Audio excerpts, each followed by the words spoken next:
Why did I move here? I guess it was the weather. Or I don't know, that thing. If you were around when this trailer first dropped, then you probably just got hit with a hard dose of nostalgia. You probably have memories of rushing home from school as fast as possible so that you could get online and play for hours with the boys. Life was simpler back then. The world was simpler back then. And you loved GTA 5. We all loved GTA 5, which is why covering this topic is gonna suck. But that's what I'm going to do. Here's why you should be worried about GTA 6. You all better strap in, because this is going to be a pretty long and detailed video, but I promise it will be worth it in the end. With the legends that are from the Rockstar Studios. So first of all, you've got, wait, how many? 1, 2, 3, 4. Can you remember what they're all for though? Can you? No, I think we got one for design. Okay, design. One Okay. for multiplayer. Multiplayer. One for best British game. British game. And Yes. one for Being old. being old. Being old. This is Dan Hauser, co-founder of Rockstar Games. But he wasn't just a co-founder of Rockstar. He was also the executive producer and head writer at Rockstar, making him the mind behind pretty much all of Rockstar's library of games. The guy was head writer for all of GTA, Bully, LA Noire, Max Payne 3, Midnight Club LA, Red Dead Redemption, Red Dead Redemption 2, and Red Dead Online. Our boy Dan has put in a lot of work over the years and deserves to have respect on his name. It's hard to imagine the company moving forward without him, and yet that's exactly what's happening.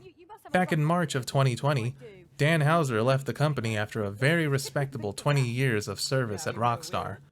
But the bad news doesn't end there. Along with our boy Dan Hauser leaving, head producer, designer, and programmer Leslie Benzies also left. And just because God likes to throw us a curveball once in a while, fucking Laszlo also left. Yeah, you wouldn't even talk to me. Take what your daddy's gave you, honey. Yes, this dude. He's been a part of GTA for years, since GTA 3 as far back as I can remember.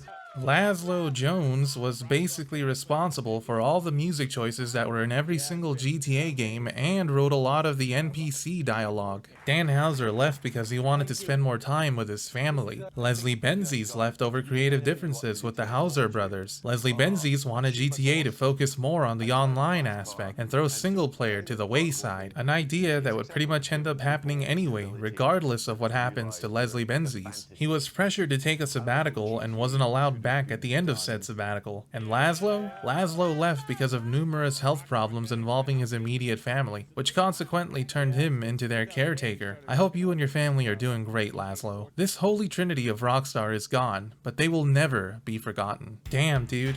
Saying all that out loud really paints a picture here, that it's the end of an era. Oh, how the times are changing.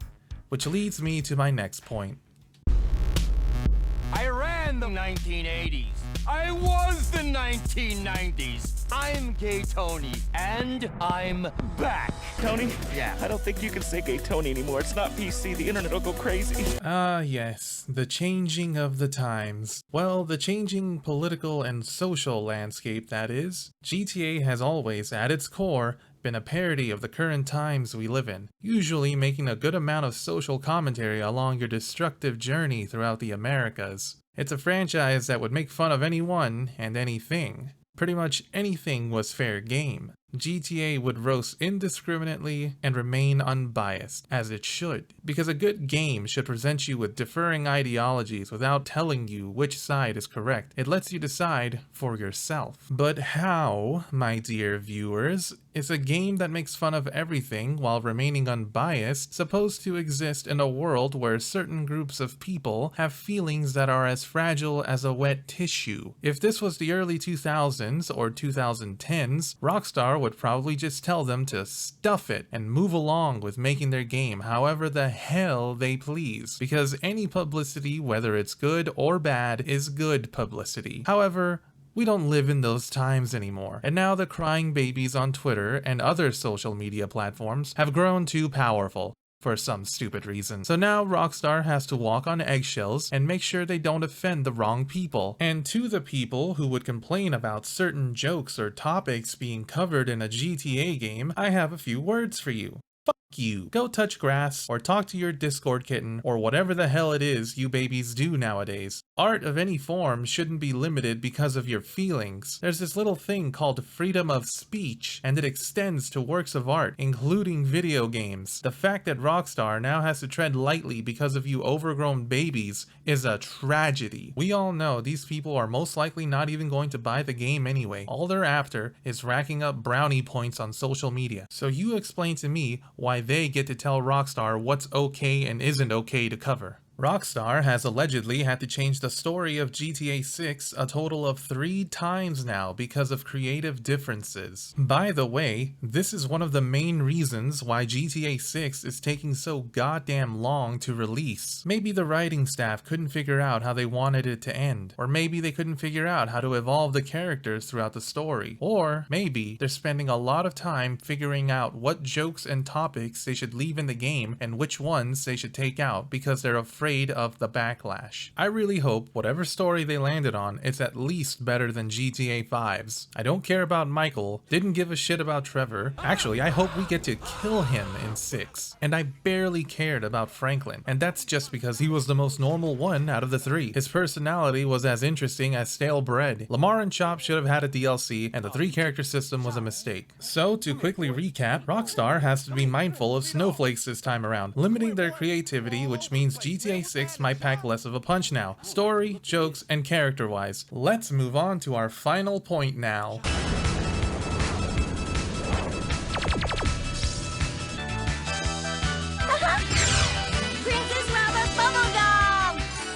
It's no secret to anyone that Take-Two Interactive and Rockstar love making money. I mean, they've been milking the fuck out of GTA 5 for the last 10 years. GTA Online, to be more specific. The warning signs were there way back in 2013. You guys know what I'm talking about, right?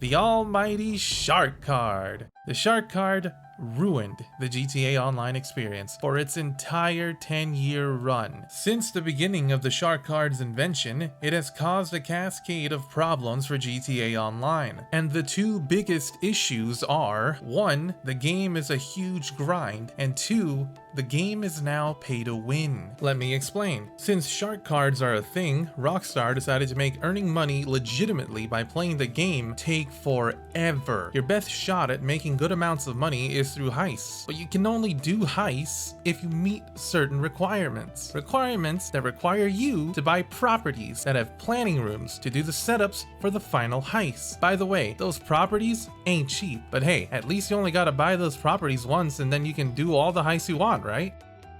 Right? You can do any heist now, right?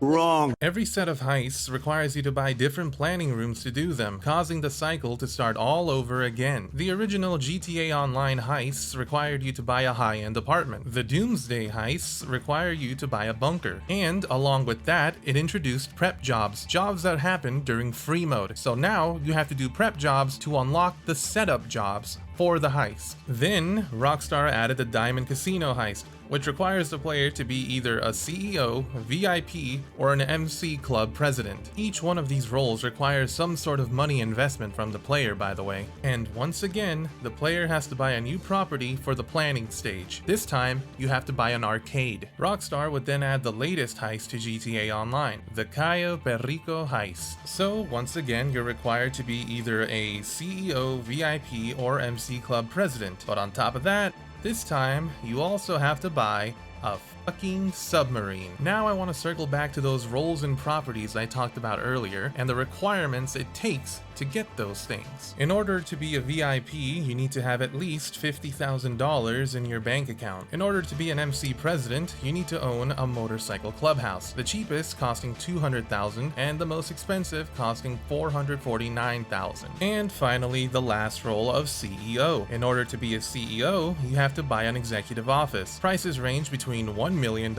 and $4 million. Now, let's talk about the properties you need to buy for the planning stages of each of these heists. Like I said earlier, the original heists required you to buy a high-end apartment, the cheapest one costing you $217,000 and the most expensive costing $1,100,000. Next is the Doomsday heists and the bunker that you need. The cheapest bunker that will be available to you will cost you $1,165,000 and the most expensive will cost you around $2,205,000. The Diamond Casino heist requires you to buy an arcade, the cheapest option being $1,235,000 and the most expensive being $2,550,000. And finally, the Cayo Perico heist requires you to buy a submarine. This time, you only have one option, the Kosaka submarine, which is going to set you back $2.2 million. That about covers everything that has to do with heist requirements. However, I do want to add that all the numbers I've been spitting out so far are just baseline prices. Everything can go up or down depending on how you customize your properties. Rockstar decided to do all this because fuck you, give me money. But hey, at least once you're in the heist, you can finally make a good amount of money and the mission isn't out to screw you, right? The heist isn't out to screw you, right? So, on top of having to split your earnings with your team, reducing the payout instead of just giving each team member a set amount of money, this game has the audacity to reduce your pay if you happen to fail and restart. And if you're doing a mission that requires you to move around with a bag of money, you lose money every time you're damaged. And that goes for every player that has a money bag, not just you, by the way. If you've never done a heist before, you're probably sitting there thinking, stop bitching, just do the heist again and make more money, forehead. Bro, the heists are on a cooldown. You have to pay a startup fee and you have to do every setup all over again. Do you know how long that shit takes? How many people do you know that are willing to sit there for hours grinding out setups and heists over and over again? Not many, I bet. Your other options, besides heists, is to do side businesses. But those don't make you nearly enough money for the time you put in, and you have to pay for everything to get them up and running. And they require you to be manually involved, and you can only have one active at a time as far as I know. Rockstar makes you jump through all these hoops so that eventually they tire you out and you say screw it and just start buying shark cards so that you can afford to buy the cool new shit that dropped and actually have fun. And how does the majority of the player base have fun with their truckloads of bought money? By stomping kids with their newly bought toys, of course. That's the final point, by the way. Being able to just buy in-game currency allows you to just skip right to having the new overpowered gear and have a huge advantage over everyone else, making this game pay to win. How absolutely toxic. Can you imagine how a new player must feel when they join online for the first time, only to get spawn killed for 10 minutes straight by some asshole on an oppressor Mark II? Pretty demoralizing, I bet. And do you know what that new player's next move is? They either quit or start buying shark cards. That about covers it though. I don't think there's any other greedy tactic I've missed. I covered them all, right? I covered every greedy tactic, right? I covered all of them, right? Right? Oh, for fuck's sake. They just had to crank out some new bullshit at the tail end of GTA Online's lifespan, didn't they? Well, let's get this over with. GTA Plus. Ew. So, Rockstar hatched one last scheme to drain the consumer's pockets even more with their subscription service. GTA Plus. It costs $5.99 a month, people. But what are the benefits of buying this service? Let's go to their official site and find out. Here we are at Rockstar's official site, and I'll quickly show you guys what's on here. GTA Plus is mostly just a lot of RP and money bonuses, some exclusive customization for your cars, exclusive clothes, exclusive missions, and minor perks. The big thing I really want to talk about though is the Vinewood Car Club. It's basically an exclusive club for all the Rockstar bootlickers, and it allows you to do exclusive car meets. Being a part of this club also grants you the ability to purchase vehicles that are exclusive to Vinewood Car Club. Cool new exclusive vehicles like the Annis RE7B, the Hakucho Drag, the Devesti 8, and the Sterling GT. Wait a minute! Wait a second, all these vehicles used to be on Legendary Motorsport. What the hell happened? Oh wow. Yeah, so Rockstar went ahead and ripped over 200 vehicles out of GTA Online and put them all behind paywalls, as if this game didn't have enough of those already. Many of the cars are now only accessible through the Vinewood Car Club or as a grand prize inside the Diamond Casino Wheel of Fortune. By the way, the grand prize car is on a weekly rotation and it's completely random, so good luck getting the one you want. Rockstar's reason for doing this is because they said this would streamline the game more and make finding the vehicles you want easier. They also go on to say that vehicles they did remove were less popular and less used by the community. Both reasons given by Rockstar are complete bullshit and can be easily debunked. For one, why the hell couldn't they just add a fucking search bar? First problem solved right there. And as for their second reason, let me just tell you 4 cars that Rockstar thinks are less popular and less used. The Infernus. Rockstar, you're telling me nobody wanted to drive a Lamborghini? The Cheetah. Bro, the Cheetah has been around since GTA 3. It's a Ferrari. Nobody wanted it? Okay. The Obey 9F and 9F Cabrio. You can't tell me nobody wanted the Audi R8, Rockstar. The Comet and the Comet RS. Stop the cap! Who doesn't want a Porsche? Rockstar is lying through their teeth, dude. Guys, let me tell you what GTA Online really is nowadays. GTA Online has become the world's most profitable, glorified mobile game. Its business practices are so scummy and greedy that it makes gacha games like Genshin Impact look like saints in comparison. If this is what GTA 6 or GTA 6 Online is going to be like, then the next 10 years of GTA are looking rough, to say the least. Right now, they're taking out cars, but what's next? They already have exclusive missions, but what if future heists are only available to GTA Plus members? Maybe properties too? Weapons? Who knows how far they're willing to go? The more I think about it, the more I'm probably just gonna stick to playing GTA 6's single player and calling it a day. And who knows how good the story is gonna be with how they're having to write around the sensitive society we live in now. I will say though, I don't think Rockstar is stupid enough to go full send on the woke culture crap after seeing what happened to their competitor when they tried it. Ah, Saints Row, you will be missed.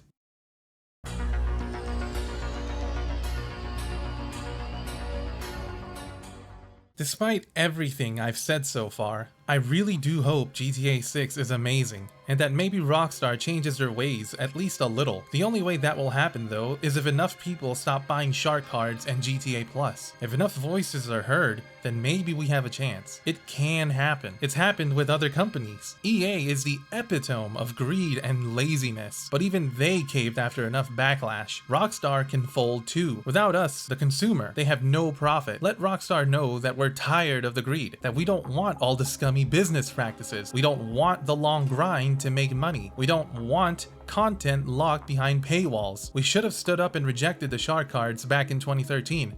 And now, this is the result. We dug ourselves into a deep hole, but I think we can get out of it. I want people to enjoy GTA 6. I want it to be a masterpiece. I want the new generation who plays it to feel the same magic and hype we all felt when that first GTA 5 trailer dropped. I want those players to have great memories on it with their friends like I did all those years ago. We waited 5 years for GTA 5 and that felt like a lifetime, but now, we've been waiting over a decade for GTA 6. There is some good news though. If rumors are to be believed, we're likely to get an announcement this year, and a possible release set for the holidays of 2024 or early 2025. Not much longer now, guys. Let's hope GTA 6 is a home run, because I think we could all use it. Thank you all for watching.